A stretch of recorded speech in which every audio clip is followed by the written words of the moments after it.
ஊழலை மறைக்க தொகுதி மறுசீரமைப்பு பிரச்சனையை திமுக கையில் எடுத்திருப்பதாக மத்திய உள்துறை அமைச்சர் அமித்ஷா விமர்சித்துள்ளார். தொகுதி மறுசீரமைப்பு விவகாரத்தில் தமிழ்நாடு, கேரளா, கர்நாடகா உள்ளிட்ட தென் மாநிலங்களுக்கு மத்திய பாஜக அரசு அநீதி இழைப்பதாக திமுக அரசு குற்றம் சாட்டி வருகிறது. இந்நிலையில் ஆங்கில செய்தி ஊடகத்திற்கு பேட்டியளித்த மத்திய அமைச்சர் அமித்ஷா, தொகுதி மறுசீரமைப்பு செய்வதால் யாருக்கும் எந்த அநீதியும் ஏற்படாது என பிரதமர் மோடி வாக்குறுதி அளித்துள்ளதாக கூறினார். திமுக தனது ஊழலை மறைக்கவும், வரவிருக்கும் தேர்தலில் உடனடி தோல்வியை தடுக்கவும் மொழி மற்றும் தொகுதி மறுசீரமைப்பு பிரச்சனைகளை எழுப்பி வருவதாக கூறினார். மருத்துவம் மற்றும் பொறியியல் கல்வியை தமிழில் கொண்டு வராததால் திமுக அரசு தமிழர்களுக்கு எதிரானது என்றும் அமித்ஷா குற்றம் சாட்டினார். தமிழ்நாட்டில் 100 நாள் வேலை திட்டத்திற்கான தினசரி ஊதியத்தை மத்திய அரசு 17 ரூபாய் உயர்த்தியுள்ளது. 2025-26 நிதியாண்டில் மகாத்மா காந்தி தேசிய ஊரக வேலைவாய்ப்பு உறுதி திட்டத்திற்கான ஊதியத்தை 2.33 விழுக்காடு முதல் 7.48% வரை மத்திய அரசு உயர்த்தியுள்ளது. இதன்படி தமிழ்நாட்டில் 100 நாள் வேலை திட்டத்திற்கான ஊதியம் 5.33% உயர்த்தப்பட்டுள்ளது. அதாவது நாள் ஒன்றுக்கு 17 ரூபாய் அதிகரிக்கப்பட்டுள்ளது. அதன்படி நடப்பு நிதியாண்டில் நாள் ஒன்றுக்கு 319 ரூபாய் வழங்கப்பட்ட நிலையில் வரும் 1ஆம் தேதி முதல் 336 ரூபாயாக உயர்த்தி வழங்கப்படும் என அறிவிக்கப்பட்டுள்ளது. ஆந்திரா, அருணாச்சல பிரதேசம், அசாம், நாகாலாந்து, தெலங்கானா ஆகிய 5 மாநிலங்களில் நாள் ஊதியம் 7 ரூபாய் அதிகரிக்கப்பட்டுள்ளது. அதிகபட்சமாக ஹரியானாவில் 100 நாள் வேலை திட்டத்திற்கான நாள் ஊதியம் 26 ரூபாய் அதிகரிக்கப்பட்டு 400 ரூபாயாக நிர்ணயிக்கப்பட்டுள்ளது. மகாத்மா காந்தி தேசிய ஊரக வேலைவாய்ப்பு உறுதி திட்டத்தில் நாள் ஊதியம் 400 ரூபாய் வழங்கப்படுவது இதுவே முதன்முறை என்பது குறிப்பிடத்தக்கது.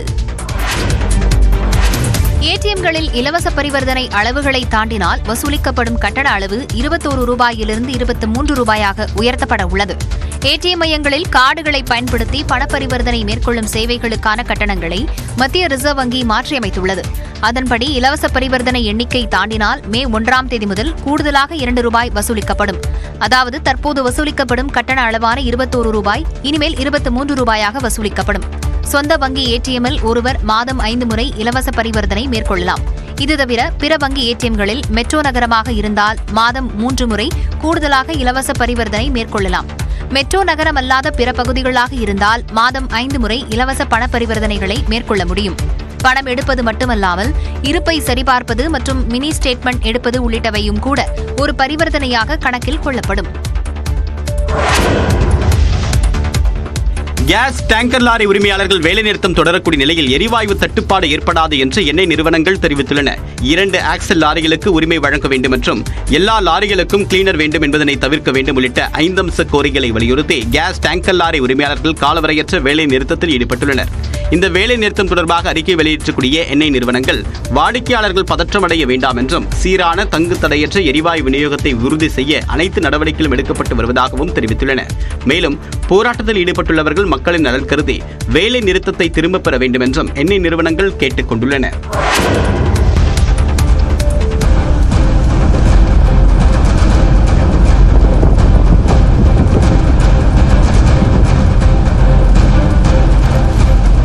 ராணிப்பேட்டை மாவட்டம் நெமிலி அருகே பிளாஸ்டிக் மறுசுழற்சி குடோனில் இருந்த பொருட்கள் கொழுந்துவிட்டு எரிந்த காட்சிதான் இது.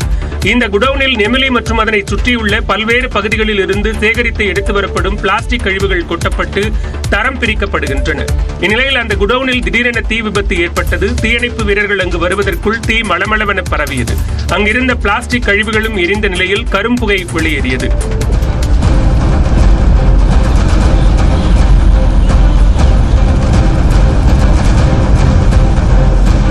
தகவல் அறிந்து அங்கு வந்த பணப்பாக்கம் மற்றும் ராணிப்பேட்டை தீயணைப்புத் துறையினர் போராடி தீயை அணைத்தனர். எனினும் அதிக அளவில் புகை வெளியேறியதால் அந்த பகுதி மக்கள் அவதிக்குள்ளாகினர். சிலருக்கு சுவாசிப்பதில் சிக்கல் ஏற்பட்டது.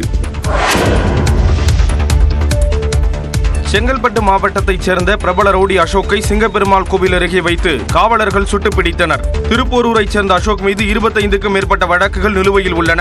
இவரை சரித்திர பதிவேடு குற்றவாளியாக காவல்துறையினர் பட்டியலிட்டுள்ளனர். இந்நிலையில் சிங்கப்பெருமாள் கோவில் அருகே உள்ள ஆப்பூர் வனப்பகுதியில் அசோக் பதுங்கியிருந்ததை அறிந்து காவலர்கள் அவரை சுற்றி வளைத்து கைது செய்ய முயன்றனர். அப்போது அசோக் காவலர்களை தாக்கிவிட்டு தப்பிச் செல்ல முயற்சி செய்துள்ளார். அசோக்கை பிடிப்பதற்காகவும் தற்காப்பிற்காகவும் காவலர்கள் அவரது கால் முட்டியில் சுட்டுப் பிடித்தனர். ரத்த வெள்ளத்தில் துடிதுடித்து அவரை மீட்டு செங்கல்பட்டு அரசு மருத்துவக் கல்லூரி மருத்துவமனையில் அனுமதித்ததை அடுத்து அவருக்கு சிகிச்சை அளிக்கப்படுகிறது. நாட்டு வெடி தொடர்பாக அசோக் மீது பல்வேறு வழக்குகள் நிலுவையில் உள்ளன. சில ஆண்டுகளுக்கு முன் இருசக்கர வாகனத்தில் வைத்திருந்த நாட்டு வெடிகள் வெடித்ததில் அவரது ஒரு கண் பார்வை முற்றிலும் செயலிழந்தது. அந்த வழக்கில் குண்டர் தடுப்பு சட்டத்தில் கைது செய்யப்பட்டார். நாட்டு வெடி செய்வதில் கை தேர்ந்தவராக இருப்பதால் பல கொலை குற்றங்களின் பின்னணியில் அசோக் தயாரித்து கொடுத்த நாட்டு வெடிகள் பயன்படுத்தப்பட்டுள்ளதாக கூறப்படுகிறது. திமுகவை சேர்ந்த தஞ்சை மாநகராட்சி மேயரும் ஆணையரும் 1 கோடி ரூபாய் லஞ்சம் பெற்று முறைகேடுகளில் ஈடுபட்டதாக திமுக மாமன்ற உறுப்பினரே குற்றம் சாட்டிய சம்பவம் சலசலப்பை ஏற்படுத்தியுள்ளது. தஞ்சாவூர் மாநகராட்சி கூட்டம் திமுகவை சேர்ந்த மேயர் ராமநாதன் தலைமையில் நடைபெற்றது. கூட்டத்தில் பேசிய 9வது வார்டு திமுக உறுப்பினர் ஆனந்த், மேயர் ராமநாதனும் ஆணையரும் பல்வேறு முறைகேடுகளில் ஈடுபட்டுள்ளதாகவும் கலைஞர் மாநாட்டு அரங்க ஒப்பந்தம் விடப்பட்டதில் 1 கோடி ரூபாய் வரை லஞ்சம் பெற்றுள்ளதாகவும் குற்றம் சாட்டினார். மேயர் ராமநாதன் மாமன்றத்திற்கு அவப்பெயரை ஏற்படுத்தியுள்ளதாகவும் அவர் புகார் கூறினார். திமுக உறுப்பினரே மேயர் மீது பகிரங்க குற்றச்சாட்டு வைத்ததை பார்த்து அதிமுக, பாஜக, அமமுக உறுப்பினர்கள் கைத்தட்டி வரவேற்றனர்.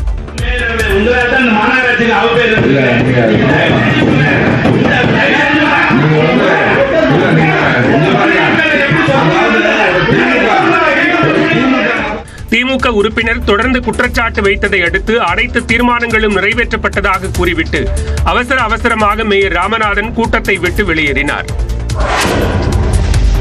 நெல்லையில் இரவு நேரத்தில் பைக் ரேஸ் செல்ல இடையூறாக இருக்கும் தெருநாய்களை இளைஞர்கள் அடித்துக் கொள்வதாக கூறப்படும் சம்பவம் அதிர்ச்சியை ஏற்படுத்தியுள்ளது. மேலப்பாளையம் தாய்நகர் பகுதியில் இரவு நேரங்களில் 10க்கும் மேற்பட்ட இளைஞர்கள் தொடர் பைக் ரேஸில் ஈடுபடுவதாக மக்கள் கூறுகின்றனர். அப்போது நாய்கள் விரட்டுவதால் இடையூறு ஏற்படுவதாகவும் அதனால் இளைஞர்கள் சிலர் கம்பி உள்ளிட்ட ஆயுதங்களை கொண்டு நாய்களை அடித்துக் கொள்வதாகவும் சொல்லப்படுகிறது. இது போன்ற 2 லட்சம் 3 லட்சம் போன்ற விலை உயர்ந்த வண்டிகளை கொடுத்து அதில் பைக் ரேஸ் போய் அதனால மக்கள் உயிருக்கும் ஆபத்து ஏற்படுது. இது போன்ற விலங்குகள் உயிருக்கும் ஆபத்து ஏற்படுது. உடனடியாக நடவடிக்கை எடுக்கணும். காவல்துறை கண்காணிக்கணும். இரவில் நாய்களை இளைஞர்கள் தாக்குவது போல் சிசிடிவி காட்சி வெளியான நிலையில் அது குறித்து போலீசார் விசாரித்து வருகின்றனர். தர்பூசணி குறித்து உணவு பாதுகாப்புத்துறை அதிகாரிகள் தவறான தகவலை பரப்புவதாக விவசாயிகள் வேதனை தெரிவித்துள்ளனர். செங்கல்பட்டு மாவட்டம் மதுராந்தகம் சுற்றுவட்டார பகுதிகளில் சுமார் 15,000 ஏக்கர் பரப்பளவில் தர்பூசணி பயிரிடப்பட்டுள்ளது. இவை தற்போது அறுவடைக்கு தயாராகியுள்ளன. இதனிடையே தர்பூசணி சிவந்த நிறத்தில் இருக்க சிலர் ரசாயன பொருட்கள் பயன்படுத்துவதாகவும் இதனால் கடுமையான பக்க விளைவுகள் ஏற்படும் என்றும் உணவு பாதுகாப்புத்துறை அதிகாரிகள் விழிப்புணர்வு ஏற்படுத்தி வருகின்றனர். இந்த நிலையில் பழங்களை சாப்பிட்டு காட்டிய விவசாயிகள் தனிரக தர்பூசணி பழங்களுக்கு இயற்கையாகவே சிவப்பு நிறம் இருப்பதாகவும் தவறான தகவல் பரவுவதால் தங்களிடம் வியாபாரிகள் பழங்களை வாங்க தயங்குவதாக கூறினர். தவறான தகவலை கொடுத்து ஒட்டுமொத்த விவசாயிகளும் பாதிக்கப்பட்டு இன்னைக்கு அந்த விளைபொருளை எடுக்க முடியாத நிலைமையில அனைத்து விவசாயிகளும் பாதிக்கப்பட்டு 60 நாள் 50 நாள்ல 60 நாளுக்குள்ள விளைய வேண்டிய பழம் விற்க வேண்டியதுறாங்க. ஆனா பழுக்க நேரம் அது கலர் வரதான் செய்யும். அந்த பழம் பண்ணதான் செய்யும். அது தொடச்சாலும் அந்த கலர் தெரியும். டன் கணக்கிலான தர்பூசணி பழங்கள் நிலத்திலேயே அழுகும் சூழல் உருவாகியுள்ளதாக விவசாயிகள் வேதனை தெரிவித்தனர். உசிலம்பட்டியில் காவலர் கொல்லப்பட்ட சம்பவத்தில் குற்றவாளிகளை பிடிப்பதற்காக தேனி வருசநாடு பகுதியில் காவல்துறையினர் தீவிர தேடுதல் வேட்டையில் ஈடுபட்டுள்ளனர். மதுரை மாவட்டம் முத்தையன்பட்டியில் அமைந்துள்ள டாஸ்மாக் கடையில் ஏற்பட்ட தகராறில் காவலர் முத்துக்குமாரை அடையாளம் தெரியாத நபர்கள் கல்லால் அடித்துக் கொன்றனர். கொலையில் தொடர்புடைய நபர்களை விரைந்து கைது செய்ய வலியுறுத்தி உசிலம்பட்டி அரசு மருத்துவமனை முன்பு முத்துக்குமாரின் உறவினர்கள் மறியலில் ஈடுபட்டனர்.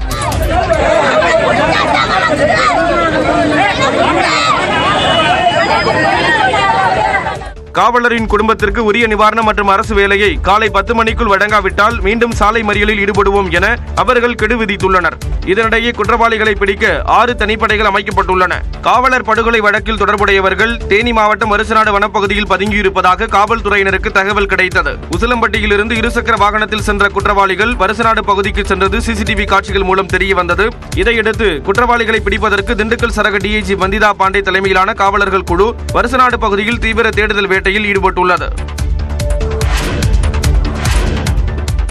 மகாராஷ்டிரா துணை முதலமைச்சர் ஏக்நாத் சிண்டேவை விமர்சனம் செய்தது தொடர்பான வழக்கில் நகைச்சுவை பேச்சாளர் குணால் கம்ராவுக்கு இடைக்கால முன்ஜாமீன் வழங்கி சென்னை உயர்நீதிமன்றம் உத்தரவிட்டுள்ளது. ஏக்நாத் சிண்டே குறித்து விமர்சித்து பேசியதாக பேச்சாளர் குணால் கம்ரா மீது மும்பை காவல்துறை வழக்கு பதிவு செய்துள்ளது. இதையடுத்து சென்னை உயர்நீதிமன்றத்தில் குணால் முன்ஜாமீன் கேட்டு மனு தாக்கல் செய்தார்.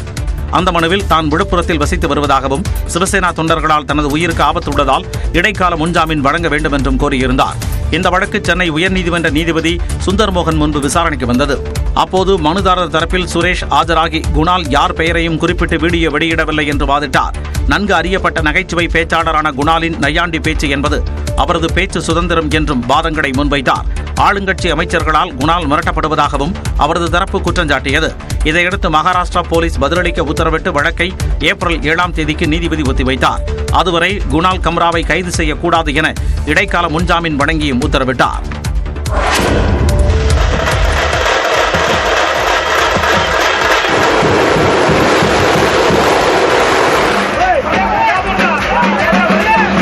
சேலம் அருகே பேரூராட்சி தலைவர் நடிப்பில் வெளியான படத்தை பார்க்க ஊர் மக்கள் கொண்டாட்டத்துடன் திரையரங்கிற்குள் சென்ற காட்சிதான் இது. சேலம் மாவட்டம் அல்லூர் பேரூராட்சி தலைவராக இருப்பவர் வேங்கை ஐயனார். இவர் அரசியல் மட்டுமன்றி திரைத்துறையிலும் சாதிக்க வேண்டும் என பணியாற்றி வருகிறார். அந்த வகையில் அவரது நடிப்பில் உருவான வெட்டு திரைப்படம் சேலம் புதிய பேருந்து நிலையம் பகுதியில் உள்ள திரையரங்கில் வெளியானது. இப்படத்தை காண மல்லூர் பகுதியைச் சேர்ந்த ஏராளமான மக்கள் தாரை தப்பட்டை முழங்க திரையரங்குக்கு வந்தனர். பட்டாசு வெடித்து பேனருக்கு பாலபிஷேகம் செய்தனர். இதனால் திரையரங்கு திருவிழா கோலம் பூண்டது.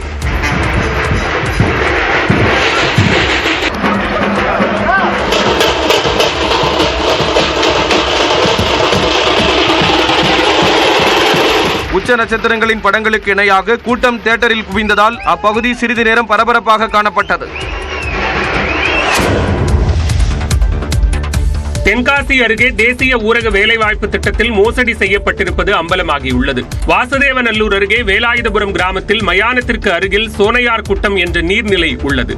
மயானத்திற்கு வரும் மக்கள் இந்த நீர்நிலைகளில் குளித்து ஈமச் சடங்குகளை மேற்கொள்கின்றனர். மழைக்காலங்களில் சோனையார் குட்டம் நிரம்பி உபரிநீர் வெளியேறுவதால் தடுப்பணை கட்ட வேண்டும் என்பது அப்பகுதி மக்களின் நீண்ட நாள் கோரிக்கை. இந்நிலையில் எந்த வேலையும் செய்யாமல் கடந்த ஜனவரி 9 முதல் மார்ச் 22ஆம் தேதி வரை 327 பேர் வேலை செய்ததாக போலி கணக்கு காண்பித்து 1,18,668 ரூபாய் மோசடி செய்ததற்கான ஆவணங்கள் வெளியாகி பரபரப்பை ஏற்படுத்தியுள்ளது. இதுகுறித்து ஊராட்சி ஒன்றிய வட்டார வளர்ச்சி அதிகாரிகளிடம் கேட்டபோது முறையாக பதிலளிக்கவில்லை. எடுத்தாதான் அது நாசாட்டல இருந்தா அதுல ஒரு வேலையே எடுக்காம இருந்தா அது அந்த ஒர்க் கேன்சல் பண்ணிடுவாங்க சார். சரிங்க மேடம். மேடம் அந்த இல்ல அது என்ன அந்த வேலை வேலை நடந்த மாதிரி ஒர்க் என்ன மாதிரி எடுத்திருக்கு. அப்ப வேலை நடந்த மாதிரி அப்ப என்ன வேலை எல்லாம் எடுக்கலாமோ அப்படி அது நம்ம அது என்ன கவர்மெண்ட்டுக்கு அஃபென்ஸ் தானே மேடம் அது நம்ம இப்படி போடுறது. மேலும் திட்டத்திற்காக எடுக்கப்பட்ட பணத்தை மீண்டும் பெற்று திட்டத்தை ரத்து செய்ய போவதாக தெரிவித்தனர். இதுகுறித்து மாவட்ட நிர்வாகம் உரிய நடவடிக்கை எடுக்க வேண்டும் என மக்கள் கோரிக்கை விடுத்துள்ளனர். அரியலூர் அரசு கலைக்கல்லூரியின் தமிழாய்வுத்துறை பேரவை விழா விமர்சையாக நடைபெற்றது. விழாவில் கலந்து கொண்ட நியூஸ் 18 தமிழ்நாடு தொலைக்காட்சி செய்தி ஆசிரியர் கார்த்திகை செல்வன் இளங்கலை 3ஆம் ஆண்டு மாணவர் எழுதிய நூலினை வெளியிட்டார்.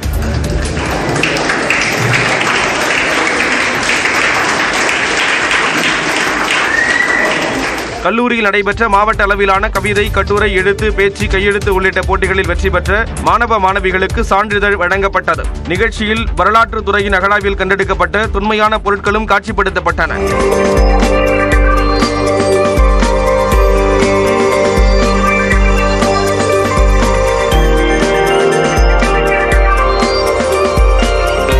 மேலும் அரியலூர் புத்தக திருவிழாவின் நிறைவு விழாவில் பங்கேற்ற செய்தி ஆசிரியர் கார்த்திகை செல்வன் புத்தக வாசிப்பின் அவசியம் குறித்து எடுத்துரைத்தார்.